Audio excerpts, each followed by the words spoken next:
J'ai oublié de m'unmute avant de lancer le truc. Je savais que j'allais faire une erreur. Every week we try to understand society by exploring the internet randomly.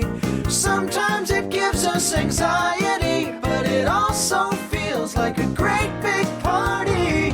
And tonight's topic is... Les recherches de job et les entretiens d'embauche. Parfait.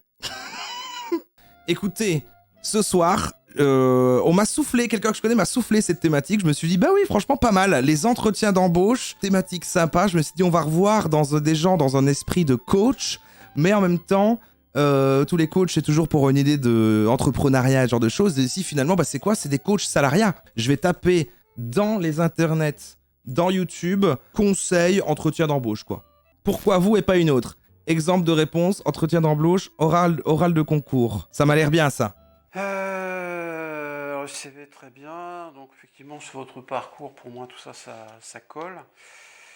Bon, maintenant, il y a une question importante, c'est pourquoi vous choisir vous plutôt que quelqu'un d'autre?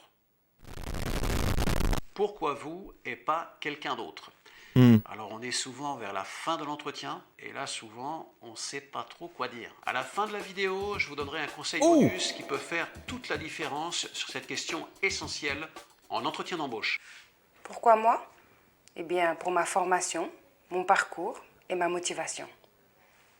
Pourquoi moi? Eh bien, parce que je suis quelqu'un de motivé, de curieux et qui aime apprendre. Pourquoi moi? Eh bien, parce que j'ai un bon relationnel avec les gens et je suis quelqu'un qui est vraiment Donc ça, à c'est l'écoute. l'erreur de donner un argument que tout le monde peut dire. Général. Ouais, voilà, c'est ça, des généralités. Ok, c'est bon, je suis rentré dedans. Découvrons maintenant l'erreur suivante. C'est une erreur très fréquente qui pénalise beaucoup les candidats, que ce soit en entretien d'embauche ou lors de l'oral d'un concours. Pourquoi moi? Eh bien, comme je vous le disais, j'ai travaillé dans un centre d'appel pendant 3 ans. J'ai une bonne élocution et du vocabulaire. Eh bien, j'ai un Master 2 en banque et assurance, une bonne expérience du commercial et j'ai un niveau d'anglais professionnel. Donc là, c'est citer son CV, quoi. C'est reciter son CV qu'on a peut-être déjà lu, parce que si elle est là, c'est qu'on a déjà lu le CV et donc ces informations sont connues. Alors, quelle est l'erreur de la candidate? C'est ça, je suis sûr. Eh bien, l'erreur, c'est qu'elle se répète. Ah, putain, Donc, elle on revient est ultra sur bon, son hein. J'ai CV, vu d'autres dire, revient elle se sur des répète. éléments. Alors, on enchaîne tout de suite avec notre candidate sur l'erreur suivante. Pourquoi moi et pas quelqu'un d'autre? Eh bien, je ne sais pas. Je ne connais pas les autres. Moi, je trouve ça, c'est une très bonne réponse. Pourquoi moi et pas quelqu'un d'autre? Eh bien, les autres candidats n'ont certainement pas la même connaissance du marché que moi. Alors là, pas du tout. Ça, c'est différent. Ah, d'accord, là, c'est Quelle l'idée est de l'erreur? rabaisser les autres. Là, l'erreur, c'est de parler des autres. Autrement dit, c'est de prendre le recruteur au pied de la lettre. Je ne connais pas les autres, ou les autres sont tous des mauvais. Alors, soit on pêche... J'aurais tendance à par répondre ce genre de excès truc. modestie. Je sais pas, moi, je peux pas me situer. je suis là, Soit voilà. au contraire, C'est vrai que le problème est pas au bon endroit, parce que, je veux dire, c'est surtout que c'est une question à la con à la base, et que c'est les recruteurs qui doivent se faire coacher. C'est vrai que la question de pourquoi vous et pas quelqu'un d'autre, on dirait vraiment que c'est genre... je veux tellement déléguer tout ce que je fais, parce que je suis un patron, que même la personne va m'aider à choisir, en plus. Je vais lui demander, bon alors pourquoi vous, là? Parce que flemme de me poser flemme d'y répondre, quoi, vraiment. Dites-moi pourquoi vous, là. Allez. Oh! Alors nous passons à l'erreur suivante, qui est une erreur que je déteste. Mais je déteste cette Ouh là erreur. là! Je vous laisse juger par vous-même. Pourquoi moi? Eh bien, parce que je le vaux bien. Eh bien, parce que je suis la meilleure. Pourquoi moi? Eh bien, embauchez-moi et vous le saurez. Ah oui, c'est la non-réponse, quoi. C'est genre le teasing, quoi. C'est... Alors, quelle est cette erreur? Je sais pas je peux pas la nommer, mais je déteste. Cette erreur, c'est la réponse boutade. Hein. Ah, c'est la Balance une boutade. on Ah oui, balance il une déteste parce vanne. qu'il sait faire des blagues. C'est pas sérieux, forcément bah oui, c'est pas l'endroit, sérieux. hein. Réponse, ça veut dire je ne veux pas répondre, j'en ai rien à dire, j'ai rien de particulier à apporter. Bah si, parce que justement, elle répond de l'idée, bah regardez, je sais improviser, je sais faire des blagues, je suis marrante, c'est avant tout, c'est quand même un truc où on va être en équipe, on est là, il faut quand même qu'on s'entende bien. Je suis humainement, j'ai une intelligence sociale, voilà. Non, pour moi, c'est vraiment quelque chose de rédhibitoire. Faire ce type de réponse, c'est appuyer... Il est vraiment en train de dire, quand même, il assume de dire à tout le monde, n'importe qui tombera sur cette vidéo doit vraiment apprendre qu'il doit avoir zéro blague pendant l'entretien, alors que vraiment, j'ai l'impression qu'il y a quand même des patrons humains. Je déteste. Les deux premières solutions sont plutôt réservées pour les personnes confirmées ou qui ont de l'expérience. La troisième solution est pour les personnes débutantes ou qui ont très peu d'expérience. Et à la fin de cette vidéo, je vous donnerai un conseil bonus, le bonus. Qui pourra vous aider vraiment à créer On un l'attend, effet hein. waouh sur votre candidature. On attend le bonus de ouf. Pour répondre à cette question, c'est de partir des priorités du recruteur. Donc, Ça, j'aurais jamais pensé. Autre exemple, pour un poste d'assistante commerciale. Pourquoi moi et pas quelqu'un d'autre? Parce que j'ai des compétences poussées en multimédia et en digital. Je sais tourner et monter des vidéos, réaliser des infographies. Et ça n'a aucun sens. Hein. Pardon, excusez-moi, je suis obligé de... De nouveau, elle dit des trucs, voilà, elle dit je vais faire telle compétence, machin, par rapport à ce qui est demandé, mais si jamais de base c'est pertinent de dire ça, bah de base, du coup, c'est écrit sur le CV où ça a été dit qu'il y avait ces compétences-là. Ou alors, pour moi, le meilleur conseil qu'il aurait dû donner dès le début, et c'est peut-être ça qu'il va dire en bonus. Attention, je mets une pièce là-dessus, je mets une pièce là-dessus sur le bonus. Il va dire, en fait, il faut toujours vous demander c'est quoi votre plus grosse plus-value et il faut tenir le plus longtemps possible dans l'entretien sans la dire et attendre que ce soit un truc comme si l'autre voulait creuser puis genre ah oui, il y a ça. Ce qui donne là un waouh comme ça qui rebondit à la fin, qui part sur un dernier bon souvenir et en plus qui se dit mais alors il en cache combien d'autres des petits secrets comme ça qu'en fait qu'il n'a même pas pensé à me dire, il a l'air fou celui-là. Ce sera mon conseil à moi. Alors, troisième solution pour les débutants. On peut se baser sur des qualités personnelles qu'il va falloir illustrer. Ah ouais, c'est vraiment la case hobby sur le CV, quoi. C'est pourquoi vous et pas quelqu'un d'autre? Bah franchement, le dimanche, je vais faire du tennis, déjà. Et mon chien s'appelle Bobby. Un dernier conseil. Ok, L'inspecteur Colombo dit une dernière question. Moi, c'est plus un dernier conseil. On a dit pas... C'est toi qui as dit pas d'humour, hein. C'est toi qui l'as dit, le pas d'humour. Moi, j'étais ok. Non, pour moi, c'est vraiment quelque chose de rédhibitoire. Donc, ce qui est important, c'est d'avoir un ton affirmé, qui montre que vous êtes là, vous en voulez, vous avez faim. Ah, d'accord. Le bonus, c'est ayez de l'énergie. J'ai un atout, boum, boum, boum. Parce que j'ai un atout, boum, boum, boum. Dans la voie de la conviction. Ok, c'était bien comme première vidéo. C'était bien. Pourquoi pas, moi, je dis. Pourquoi pas. Entre d'abauche, 7 choses à ne jamais dire. Ah, j'aime bien cet esprit. Ah mais c'est encore lui, putain mais lui, alors c'est vraiment le chef apparemment question entretien. Celui qu'on vient regarder apparemment c'est le numéro 1 francophone. Hein. J'en peux plus. Tout à l'heure j'ai vu quelqu'un dans le chat dire qu'est-ce qu'en pense David Laroche et en fait je me dis il a sûrement pas fait ça mais il l'a fait aussi. Et on va l'ouvrir mais on va éviter de la regarder. Comment être à l'aise en entretien? Vous avez envie de ne plus stresser rien. Ah ça change un peu, c'est plus sur le mental, le stress... Voilà, ça a l'air non, ça a l'air valide, ça m'intéresse. Rien qu'à l'idée de savoir que vous allez devoir... Je suis stressé, hein, vous savez. Vous ne voulez plus perdre vos moyens et vous avez envie de donner une bonne impression au recruteur en montrant que vous avez le profil idéal pour ce poste. Conseil numéro 1, surmonter le stress avant l'entretien. Savoir que vous allez devoir passer un entretien dans les prochains jours, ça peut générer pour vous un stress énorme. Le pire que vous puissiez faire, c'est de commencer à ressasser des idées noires du style... Je suis une merde. Dites-moi en commentaire de cette vidéo, pourquoi vous stressez? Qu'est-ce qui à chaque fois vous empêche de réussir vos entretiens?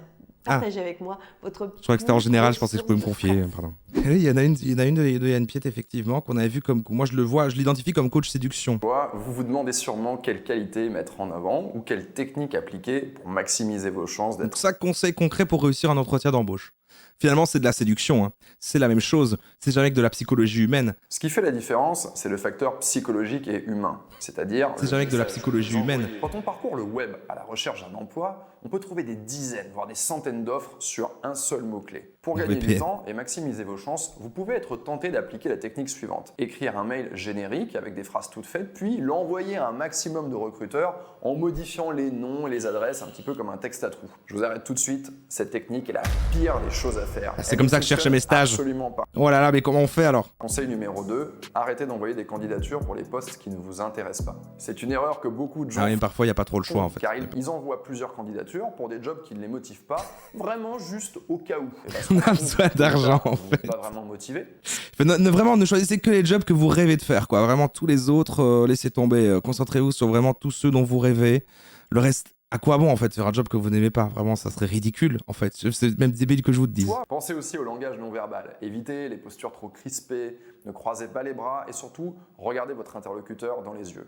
Ce sont des petits détails qui vont faire toute la différence. Pas du tout des petits détails. Je vous souhaite une bonne chance dans vos recherches d'emploi et je vous dis à la semaine prochaine. Merci Yann. C'est vrai qu'on se reverra peut-être la semaine prochaine. Conseil de gestuelle, ça j'étais curieux. Et je veux pas vous spoiler, mais il me semble qu'après, on va passer sur David.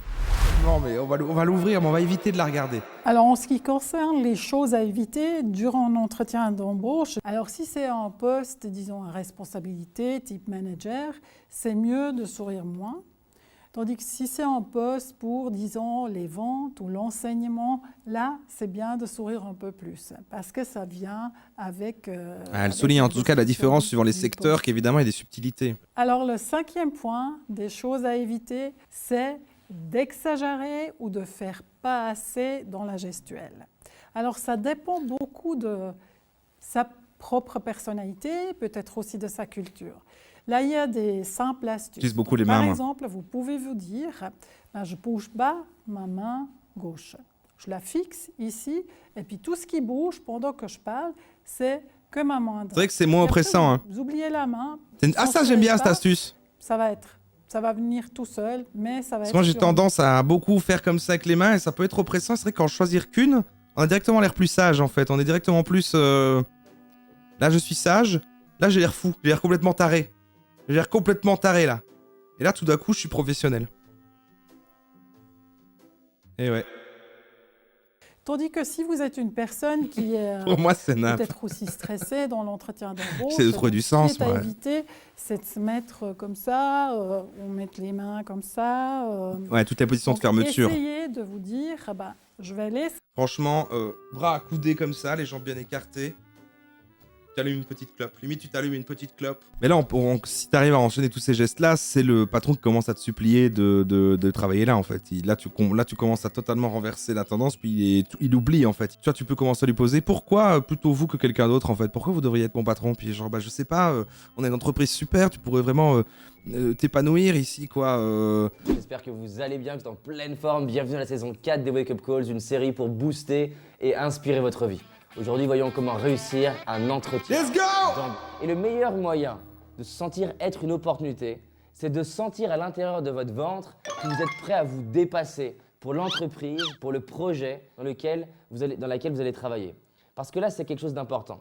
Combien de personnes j'ai pu accompagner en coaching de individuel son sur la ventre. notion d'entretien d'embauche qui finalement sont en mode un peu enfant. Je veux un emploi, je veux ça, comme si c'était un dû. Comme si on devait se lever le matin et qu'il y a quelqu'un qui sort de nulle part et qui nous donne un emploi. La base pour réussir à l'entretien d'embauche, c'est de faire sentir « je suis là pour donner ». Pas pour recevoir de l'argent, pas pour recevoir des avantages, je suis là pour donner. Et c'est une loi universelle. Si j'ai envie d'avoir... Vous êtes célibataire, vous avez envie d'avoir plus de personnes qui s'intéressent à vous, la première loi, c'est d'avoir envie de donner, d'apporter de la valeur. Vous êtes entrepreneur, la première loi, La valeur, d'avoir envie de faire la différence. partout, dans tous les aspects de la vie. Le matin, Quelle valeur vous fasciné apportez? Quelle est votre proposition de valeur pour le monde, là? par la Vous n'avez question pas? de Mourrez. Qu'est-ce que je peux faire? Trouvez votre proposition de valeur pour le monde, là. Qu'est-ce que je peux créer qui apporte tellement de Wow. valeur que du coup c'est évident de recevoir. La cinquième clé, c'est de poser des questions. Et là, vous allez me dire, David, je le connais, je pose toujours des questions. Mais On te connaît. combien j'ai accompagné de personnes sur les entretiens d'embauche qui finalement posent juste les 2 questions pourries de fin d'entretien parce qu'ils ont appris qu'il fallait poser 2 questions à la fin. Du coup, ils posent 2 questions qui ne Je savais nous même pas qu'il y avait intéressent 2 questions à la fin, comme ça. de poser 2 questions en espérant qu'en posant 2 questions de merde, ils réussissent Oh, hey, David, mais wow! à avoir l'emploi de leur... Je ne te croyais pas si négatif. Non, le recruteur, c'est vous. Imaginez que vous connaissez la valeur que vous avez et vous avez vraiment envie. Pas désolé, mais je vais pas pouvoir vous garder pour l'emploi. Ah non, vous n'avez pas compris, en fait, le recruteur, c'est moi. Donc, déjà, c'est moi qui vous garde pas comme patron et je m'en vais. Voilà, c'est fini. J'aime pas, en fait, quand on en a regardé une, mais qu'on savait pas que c'était la dernière. Donc, j'ai envie de m'en remettre une petite dernière, quoi, ou au moins un bout. 8 conseils pour faire bonne impression. Pour regarder le début de ça. Juste un petit peu, pour savoir qu'on arrive de la fin. Caroline Alain, ta consultante RH et en recrutement. Alors voici ces 8 conseils à ne pas rater. Le premier conseil, c'est la présentation. Il faut avoir une présentation soignée au niveau vestimentaire, que ce soit pour messieurs comme pour mesdames. Il faut faire attention à la tenue que vous allez porter. Il faut que tu enlèves tes piercings avant d'aller en entretien. Ah ouais? Tu ne connais pas la position du recruteur à ce sujet, ni la politique de l'entreprise sur les piercings. Et franchement, Des ça t-shirts te sans bête de taches. te mettre un couteau dans le dos juste à cause d'un petit clou. Un couteau? Donc, vous avez entendu, donc si jamais vous allez en entretien, vous avez un piercing, vous pouvez vous faire poignarder par le recruteur, ce sera son premier conseil. Évidemment, ça, Le deuxième conseil à adopter, c'est de faire une bonne prise de contact avec le recruteur. Tout d'abord, on dit bonjour Petite DM LinkedIn. et on dit bonjour monsieur, bonjour madame et on s'adresse au recruteur en le regardant. Et on dit bonjour monsieur et bonjour madame. On dirait qu'elle nous engueule. Mais aussi, on attend que le recruteur t'invite à le suivre, on ne le précède pas. Et lorsque tu vas t'installer dans la salle de réunion ou à son bureau, tu attends qu'il t'invite à t'asseoir. Tu ne choisis pas la chaise où tu vas t'asseoir. C'est juste une règle de bienséance. Tu attends qu'ils disent assis. Et si possible, quand tu l'attends dans le truc, t'attends avec ta lèche dans la bouche comme ça pour qu'il puisse la trouver facilement au moment où il arrive. What did we learn today? Was it all beautiful? Was it sad? Was it funny? Was it interesting? What did we learn today? Et oui, et oui, et oui. Plus difficile de faire une conclusion parce que c'est pas un sujet comme certains sujets qu'on fait en mode il fallait prendre des connaissances sur le truc. Là, c'était du savoir-être, du savoir-vivre, des espèces de techniques, de machin. Mais le point commun qu'on pourra dire, c'est que le conseil principal, c'était s'effacer le plus possible en tant que ses propres désirs, quoi. Et je trouve ça assez symbolique du truc, du rapport de force, parce que c'était à chaque fois sur, évidemment, vous ne commencez que par ce qui est les intérêts, et même pas au-delà de l'entreprise, même l'intérêt d'abord du recruteur, ensuite de l'entreprise, ensuite des autres collaborateurs, pour terminer par ces intérêts personnels qu'on peut avoir dans l'entreprise comme ça, comme finalement un détail, et qui viennent bien s'embriquer dans toute cette logique de je vais me donner corps et âme à tout ça, quoi. Oui, autre remarque qu'on a vue, c'est que quand même, tous les trucs qu'on a regardés, il y en a très très peu sur... Enfin, on est sur une idée de carrière, on est sur des coachs carrière, en fait, on n'est pas sur des coachs... essaie de t'en sortir, quoi. On est sur, à chaque fois, oui, on a vu quand même beaucoup plus de... Si vous n'êtes pas très heureux, votre position de directeur commercial, mais que vous voulez 10K de plus, et que vous avez 3 entreprises avec des chasseurs de tête qui vous cherchent, à l'entretien d'embauche, essayez de faire peser le poids de machin pour créer un sentiment d'urgence. Enfin bon, on n'était pas sur des contextes très réels de la vie de tous les jours, du commun des mortels, voilà. Il y a plein de trucs qui sonnent comme logiques et qui sont présentés comme étant vraiment un tips, alors qu'en réalité, tu te poses la question dans un cas réel et tu sais pas l'appliquer. Notamment le truc de arrêtez de chercher des boulots qui vous plaisent pas. Alors soit en général, tu peux te le permettre et tu cherches pas de boulot qui te plaît pas, soit du coup, tu peux te le dire toi-même, mais t'es dans une situation où de toute façon, tu vas pas pouvoir le changer, cet aspect-là. Moi, je sais pas pourquoi, j'ai une fixation sur le conseil des mains. C'est le seul conseil que vraiment je vais réutiliser dans ma vie après aujourd'hui ce soir, c'est le truc des mains. C'était très agréable. Merci à tous ceux qui sont venus, qui ont découvert la chaîne. C'était un créatif. Et je vous dis à la semaine prochaine. Au revoir.